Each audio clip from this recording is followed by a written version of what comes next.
नमस्कार। सत्यम शिवम और सुंदरम के इस दर्शन को योग सबसे बेहतरीन तरीके से दर्शाता है। योग शब्द सबसे पहले तैत्तिरीय उपनिषद में पाया जाता है, वेदों में इसका जिक्र है और पंचरत्न नाम के वैदिक टेक्स्ट में ये कहा गया है कि योग तब से है जब से सिविलाइजेशन। हालांकि योग न ही कोई फेथ है न ही कोई धर्म है। Yoga is a very well defined subject which has a very well defined grammar, a philosophy and a goal. ये भारतीय सभ्यता और दर्शन को बहुत ही संपूर्ण रूप से दर्शाता है। It is a divine subject. ये एक दैविक विषय है। इसी विषय को हम पढ़ा रहे हैं और आगे बढ़ा रहे हैं इस श्रृंखला को, और आयंगर योग की पद्धति से हम आपको आसन सिखा रहे हैं। तो चलिए आज हम आपको सिखाते हैं वीरभद्रासन 3।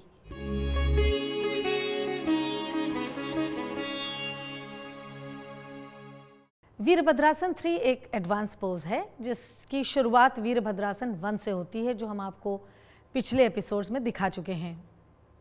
इस पोज के बड़े फायदे हैं, जैसे आर्थराइटिस, लोअर लंबर का पेन। अर्धचंद्रासन में भी इन बीमारियों पे से मुक्ति पाई जा सकती है, लेकिन वीरभद्रासन 3 में आपका पूरा ट्रंक ज़मीन के पैरेलल या समानांतर होता है, जो आपके हार्ट के लिए बहुत अच्छा है। ये पोज हम प्रेग्नेंट लेडीज़ को भी बहुत रिकमेंड करते हैं। अभी आप देखेंगे कि इस पोज में कैसे बॉडी बिल्कुल ग्रेविटेशनल पुल की ओर पैरेलल है, जो बहुत ही हीलिंग इस पोज को बनाती है। इसके अलावा इससे पैरों में ताकत, लेग मसल्स में बहुत स्ट्रेंथ आती है, घुटने बड़े मजबूत होते हैं, और सबसे बड़ी बात ये आपको बैलेंस करना सिखाता है, यानी आपकी फोकस बढ़ाता है, आपका कंसंट्रेशन बढ़ाता है, जो ज़िंदगी के लिए बहुत ज़रूरी है।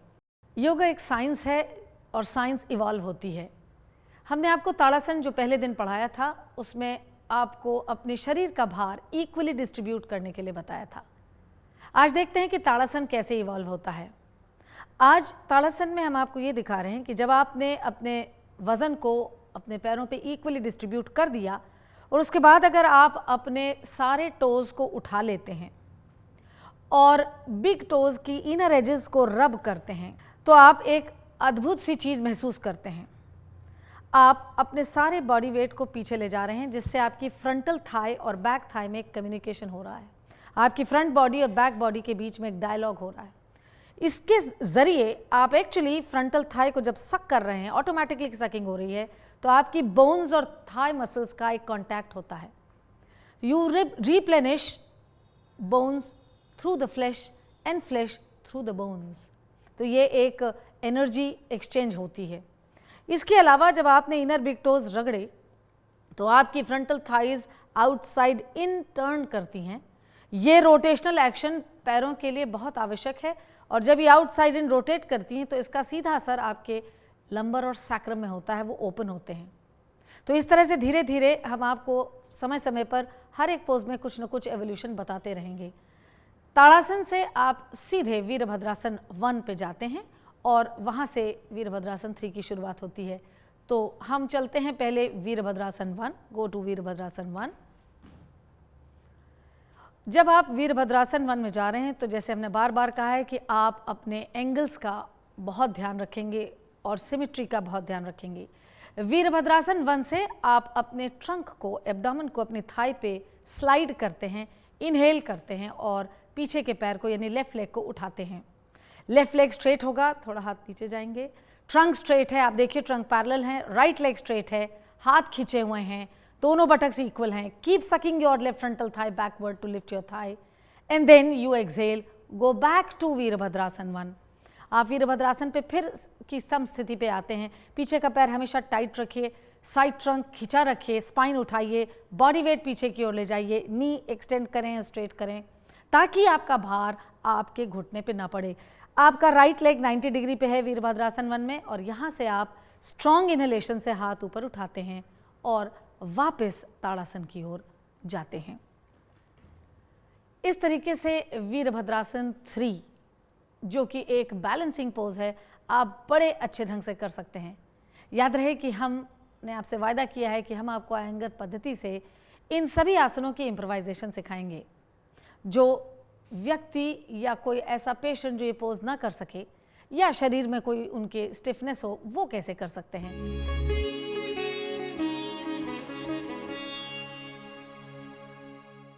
हम वीरभद्रासन 3 का इम्प्रोवाइजेशन 2 तरीके से कर सकते हैं। एक कि आपके हाथ दीवार का सपोर्ट लें और टांग किसी स्टूल का।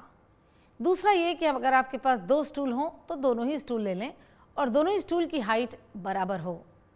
आप ताड़ासन में खड़े होते हैं and then you keep your palm on your waist. फिर वहाँ से अपने हाथ आप दोनों सर के ऊपर ऊर्ध्वस्थासन में उठाते हैं और एक्सहेल करते हुए हाथों को आगे ले जाते हैं और बेस ऑफ द रिस्ट आप स्टूल पे रखते हैं। फिर आप अपने लेफ्ट लेग को पीछे उठाते हैं और उसकी टोज को परपेंडिकुलर रखते हुए स्टूल पर रखते हैं। ध्यान रहे कि इसमें दोनों बटक बोन्स एक लाइन पे हों, दोनों शोल्डर ब्लेड एक लाइन में हों, आपकी दोनों टांगें सीधी रहेंगी और घुटने बिल्कुल सीधी रहेंगे। आप कंटिन्यूअसली ताड़ासन की तरह अपनी फ्रंटल थाइज को सक करेंगे, राइट एंड लेफ्ट बोथ। जो बहुत इंपॉर्टेंट बात है वो ये कि आप अपनी लंबर को पेट की ओर ना ले जाके बल्कि स्ट्रेट रखें, यानी आप उल्टा काम करें। यू सक your abdomen towards the spine, आप अपने एब्डोमेन को लंबर स्पाइन की ओर उठाएं। इस तरीके से आप वीरभद्रासन 3 में बिना किसी दर्द के, बिना डेविएशन के कुछ सेकंड के लिए रह सकते हैं।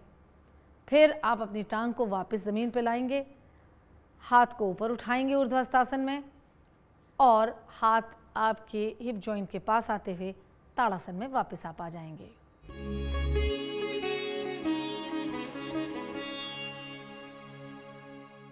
अब हम आपको परिवृत्त त्रिकोणासन सिखाने जा रहे हैं।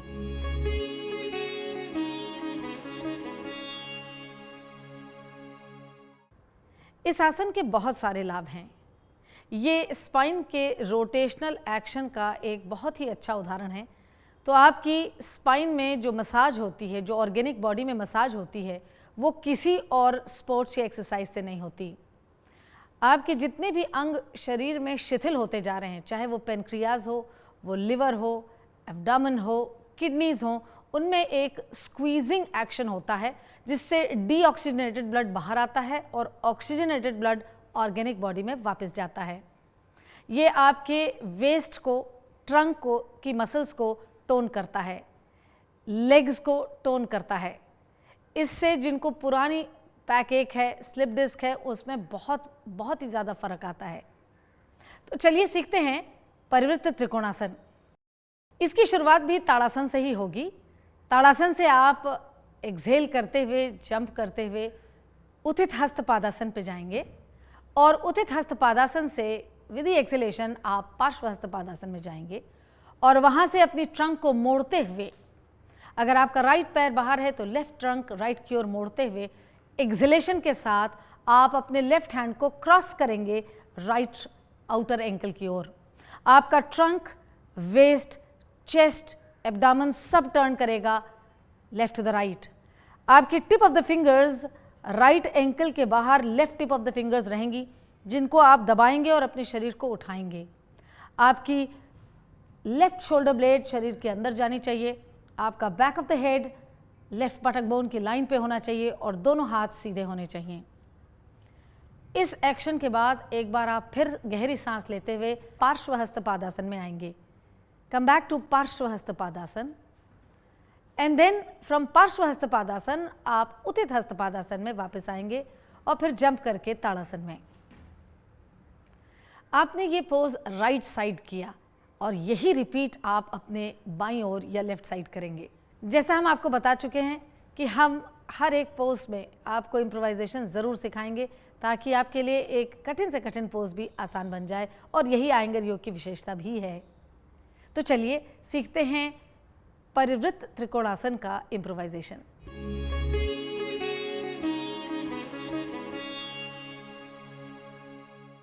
अब हम आपको परिवृत्त त्रिकोणासन का इम्प्रोवाइजेशन सिखाने जा रहे हैं। इसमें हम एक वुडन ब्रिक का इस्तेमाल कर रहे हैं।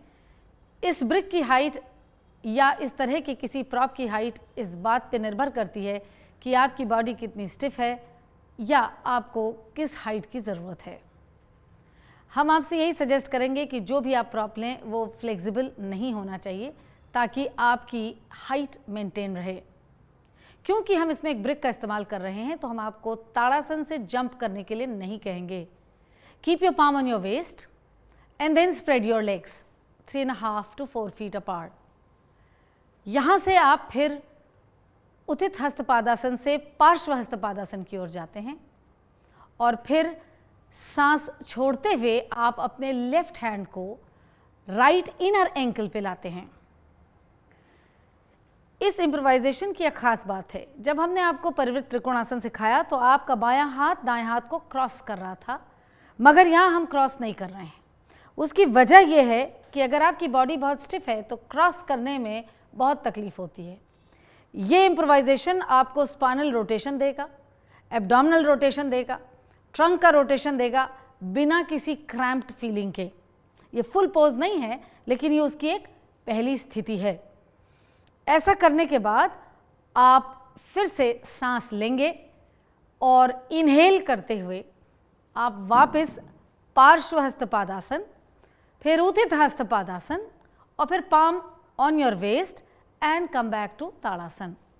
इसी के साथ हम आपको अब एक दूसरा इम्प्रोवाइजेशन सिखाने जा रहे हैं जो परिवृत्त त्रिकोणासन का ही है, लेकिन इसमें आप क्लासिक पोज की तरह आर्म क्रॉस करेंगे। जब आप आर्म क्रॉस करेंगे हम फिर आपको ये सजेस्ट करते हैं कि आपकी फ्लेक्सिबिलिटी पर निर्भर करता है कि आप इस ब्रिक की जगह किसी और हाइट को इस्तेमाल करें। आप उस और हाइट में स्टूल ले सकते हैं, चेयर ले सकते हैं या कोई छोटा और ऐसा उपकरण जो स्टेबल हो। नॉन स्टेबल चीज़ का उपयोग मत कीजिएगा, उसमें बैलेंस गड़बड़ा जाता है। एक बार हम आपको फिर से दिखा रहे हैं अब क्लासिकल पोज का इम्प्रोवाइजेशन। आपके पाम आपके वेस्ट पे होंगे, keep your palm on your waist. आप जंप नहीं कर रहे हैं क्योंकि आप प्रॉप का इस्तेमाल कर रहे हैं and you will spread your leg 3.5 to 4 feet apart. उतित हस्त पादासन, इसके बाद पार्श्व हस्त पादासन on the right side and then with a heavy duty exhalation you cross your arm next to your right ankle। इस ब्रिक पे अपने हाथों की उंगलियों को दबा के pressurising the tip of the fingers you stabilise, आप स्टेबिलिटी लेते हैं and then you start rotating lower abdomen left to the right, bottom breast left to the right, shoulder left to the right, the full trunk is turning and आपके सिर के पीछे का हिस्सा और लेफ्ट बटक बोन एक line पे होनी चाहिए। इन एंगल्स का आप बहुत ध्यान रखेंगे क्योंकि आपका पॉस्चर ही है जो आपको बहुत सारे रोक देता है। आपका हाथ खींचा रहेगा and back leg will be absolutely tight and thighs sucked in. फिर आप एक बार सांस लेंगे, you will inhale and you will turn back to पार्श्व हस्त पादासन, देन उतित हस्त Padasana and then palm on your waist, come back to Tadasan।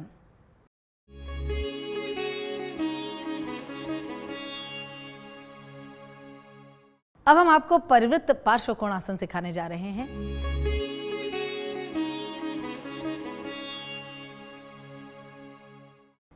इस पोज में भी हालांकि स्पाइनल रोटेशन है लेकिन ये परिवृत्त त्रिकोणासन से कहीं ज़्यादा स्ट्रॉन्ग है। इसमें एब्डोमिनल ऑर्गन्स को सबसे ज़्यादा एक्सरसाइज मिलती है। इसके अलावा इससे जितनी भी लोअर लंबर से की पेन से रिलेटेड समस्याएं हैं वो जाती रहती हैं। ये लेग्स को बहुत स्ट्रॉन्ग करता है और जैसे मैंने आपसे कहा कि एब्डोमिनल ऑर्गन की एक्सरसाइज बहुत ही स्ट्रॉन्ग तरीके से होती है, तो ये डाइजेशन के लिए भी बहुत अच्छा है। इससे जिनको इंडाइजेशन की प्रॉब्लम है या खाना पचता ही नहीं है, वो उनके लिए ये बहुत अच्छा है। आपके डाइजेशन जितने भी सिस्टम है वो रेगुलेट हो जाता है। तो चलिए पहले हम सीखते हैं परिवृत्त पार्श्वकोणासन। इसकी शुरुआत भी ताड़ासन से ही होती है। आप ताड़ासन में खड़े होते हैं और उसके बाद आपके हाथ सीने के सामने आते हैं। Bring your palms in front of your chest. Exhale, jump and 4 feet apart. उतित हस्त पादासन की इस अवस्था से आप पार्श्व हस्त पादासन में जाएंगे and then you will bend your leg like Virabhadrasana 2। Exhale and cross your arm. जब आपका बायां हाथ दाएं पैर को क्रॉस करेगा तो ध्यान रखिए टिप ऑफ द फिंगर्स आपके एंकल के बगल में होंगे, यानी आपकी left tip of the fingers right ankle के बगल में हैं। Back of the head right बटक bone के लाइन में होगा। आप टर्न करेंगे अपने पूरे ट्रंक को, पेल्विस को, बॉटम ब्रेस्ट को और फिर शोल्डर्स को। आपके दोनों हाथ एक ही लाइन पे होंगे और आप अपनी शोल्डर ब्लेड को अंदर लेंगे, लेफ्ट शोल्डर ब्लेड को अंदर लेंगे। Keep sucking your back leg thigh completely towards the ceiling. आपकी टांग जो पीछे की है उसकी जांग को सक करते रहिए, उसको ड्रॉप मत कीजिए क्योंकि वही आपके बॉडी वेट को उठा रही है। इसके बाद आप फिर से एक बार एक्सहेल करेंगे। एक्सहेल, कम बैक टू पार्श्व हस्त पादासन, देन उतित हस्त Padasana, then bring your palms in front of your chest, jump and feet together। आप इस तरह से वापस ताड़ासन पे आ जाते हैं। हमने आपको हमेशा कहा है और हम अपने वादे के पक्के हैं कि हम आपको हर एक आसन का आयंगर विधि से इम्प्रोवाइजेशन भी बताएंगे। तो चलिए परिवृत्त पार्श्वकोणासन का इम्प्रोवाइजेशन सीखते हैं।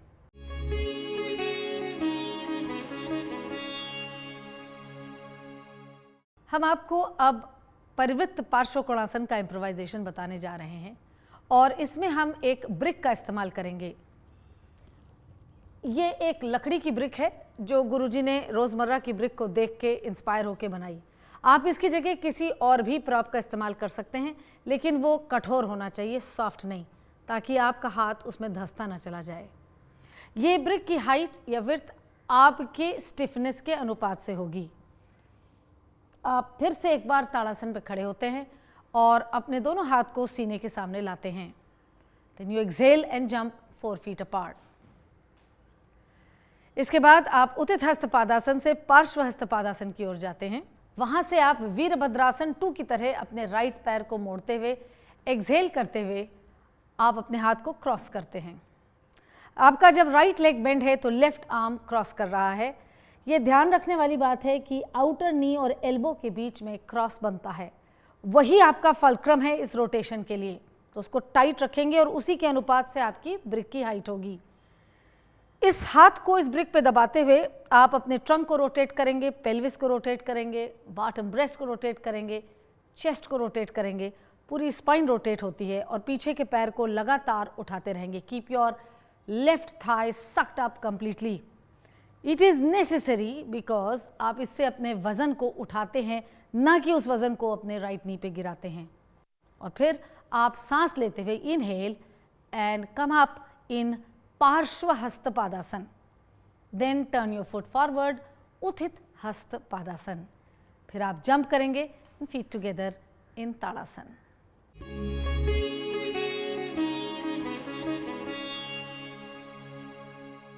हम आशा करते हैं कि आपको हमारा ये योग का कार्यक्रम अच्छा लग रहा होगा और आप आयंगर विधा से बहुत कुछ सीख पा रहे होंगे और अभ्यास कर सक रहे होंगे। यहाँ पे एक छोटी सी आपको सूचना देना हम ज़रूरी समझते हैं कि भोजन का अभ्यास के साथ क्या ताल्लुक़ है।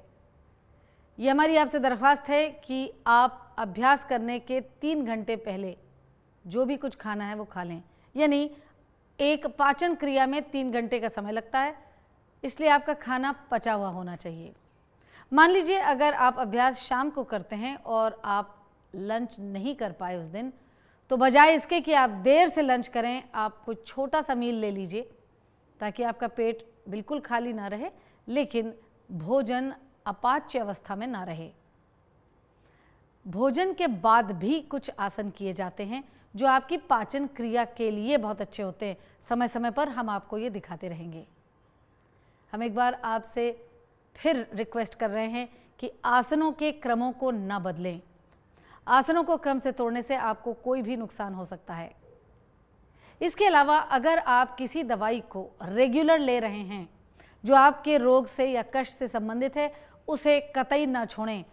आपकी दवा सिर्फ आपके डॉक्टर की निगरानी पे बदली या ऐड की जानी चाहिए। योगाभ्यास के जरिए धीरे धीरे जब आपके रोग पे असर होने लगेगा तो हो सकता है आपकी दवाइयाँ कम हो जाएं या आपको ना लेनी पड़ें, लेकिन अभ्यास की इस अवस्था में या किसी भी अवस्था में आप डॉक्टरी सलाह लेना ना भूलें। हमारी आपकी फिर मुलाकात होगी, तब तक के लिए नमस्कार।